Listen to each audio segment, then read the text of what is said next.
Um, so there are some really taunting voices, but the voice, at first I thought it was only a one-way communication, but now I realize it was a two-channel communication. The first voice I was really able to talk to was perhaps the programmer or the handler, if you will, whoever is sitting in some NSA lab, beaming commands at me.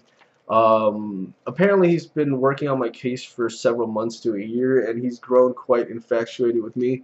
Imagine being able to see through the eyes and hear through the ears and taste through, the senses of, another human being. It's kind of, inevitable that you would develop almost like a creepy stalker-like relationship. Well, this individual was really obsessed with me, so after a while, I began kind of taunting him and saying, "Yeah, you know what? Hey, let's meet in person. Let's meet at the Hilton or something. Yeah, sure, I'll meet you in person." And this caused a tremendous amount of psychological distress on the part of this person. He didn't know whether to meet me in person or not. In the course of one afternoon, this person was immediately removed from his post, and that's when the scary black jail guard like voice started coming on.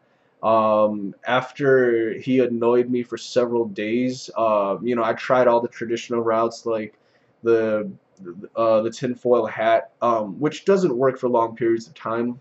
It provided relief for about 1.5 hours, and I'm very specific and scientific in measuring these things. But after about an hour and a half, it no longer really provided relief.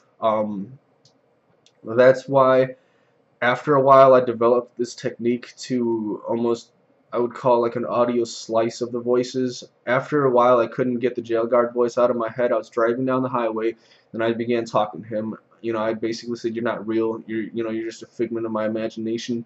And then that's when his voice started breaking down. It started looping and glitching, and I realized he was just like a pre-recorded voice, and this kind of like really overwhelmed a lot of fear from me, because anybody would feel such distress. Imagine like a really scary big black gruff voice saying like, "Oh, like, I love the way your skin looks, baby. Like, I can't wait for you to get locked up. I'll see you in cell block, blah blah blah. Ooh ooh ooh, look at you." Man, I mean, everybody would, yeah, everybody would be pissed off if something like that happened to them for months and months at a time. But anyways, while driving, I was able to kind of, to like kind of scream back at this dude, and that's when I realized it was just an audio clip. I will mess